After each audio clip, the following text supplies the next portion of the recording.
Jackson Arnold in line to be QB1 at Auburn. Look, if I'm an Auburn fan, super excited about this. Kid turned 20 back in September, and really, I mean, he was fighting an uphill battle all year long. 8 different offensive line combinations, top 5 receivers, week in, week out were hurt. He was sacked 42 times, I think it was.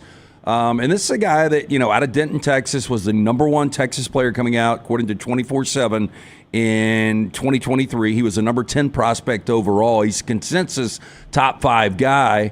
You look at his athletic ability. Over his last 5 games, he averaged 67 rushing yards. If you're an Alabama fan, you remember him well. He ran all over Alabama. He just hadn't had a fighting shot to throw the football, but now he'll get that opportunity against what I would believe. I mean, if Auburn's offensive line is anything like Oklahoma's next year, they're in trouble.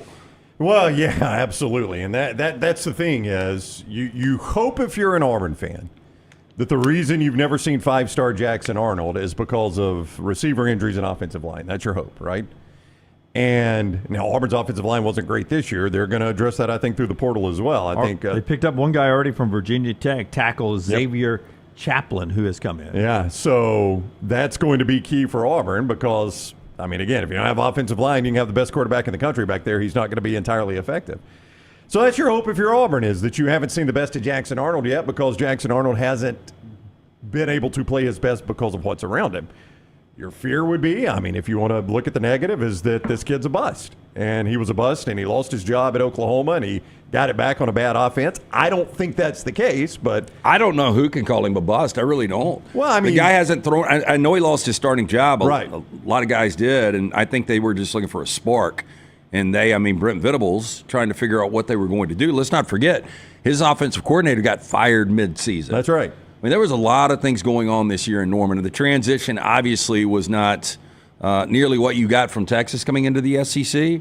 But I don't know how you can say this kid's a bust. He hadn't thrown a interception since September. I would say not only was his offensive coordinator fired in season, that Seth Littrell also was a little different in what he was supposed to be calling, as opposed to Jeff Lebby, who was the guy that recruited Jackson Arnold and had Jackson Arnold propped up that first year with Dylan Gabriel when Arnold was the backup. Lebby left to go be the head coach at Mississippi State. So basically, he had 3 offensive coordinators in 2 years, if you count the interim one at the end of the year.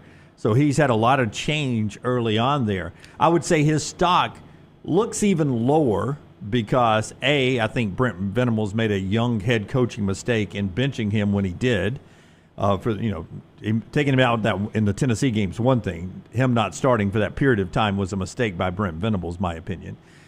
And the other thing is that the guy who Oklahoma chose him over, Dylan Gabriel, is having such a good year at Oregon. I think both of those brought attention to the lackluster year Jackson Arnold had. So I think his stock is even lower than it probably should be because of those 2 factors. Well, and I think it's also lower, Brown, because of maybe where he went, just because Auburn's been kind of off the radar. I mean, if Jackson Arnold would have gone to Oregon and been paired with Will Stein after what you saw the last couple of years from both Bo Nix and Dylan Gabriel, if he would have gone to USC to go play for Lincoln Riley, people would be like, damn, watch out. So it's almost a perfect marriage because I think it's a little off the radar, which is probably good for Jackson Arnold as well. Yeah. I mean, he and Hugh Freeze have something in common. They probably are at Auburn because of their success against Alabama.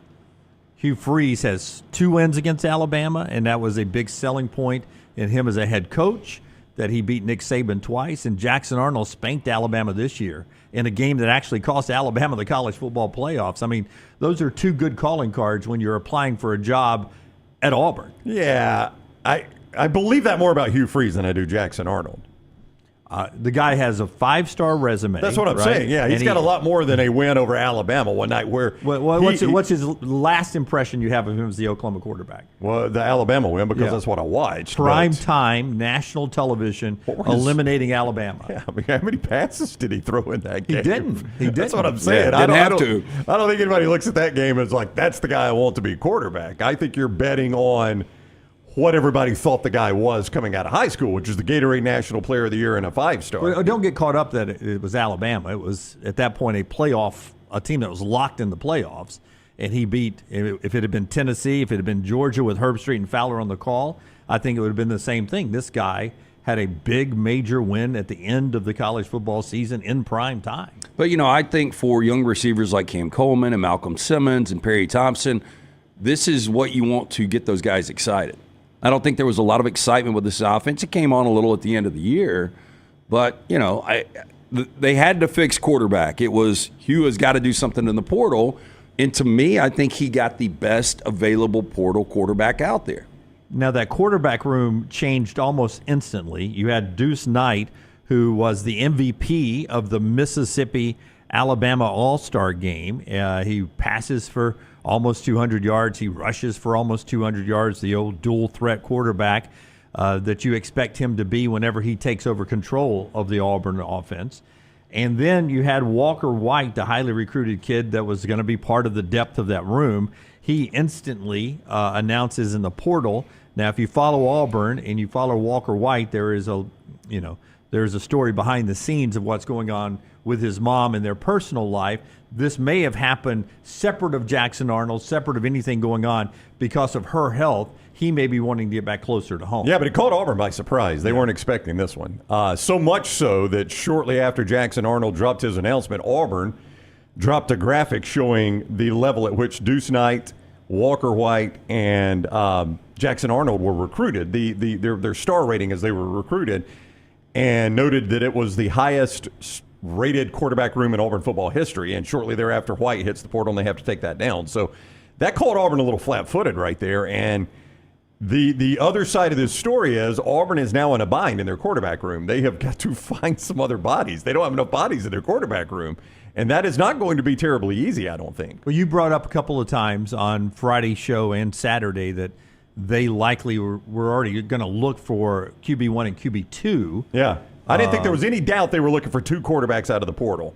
And now it's going to be more than that because of the Walker White transfer. They were 100% going to get two quarterbacks already out of the portal. Jackson Arnold was only the first one. Hank Brown is now at Iowa. Yeah. We'll wait and see where Walker White ends up. As we always tell you, you should know this, have it memorized by now, like the overtime rules.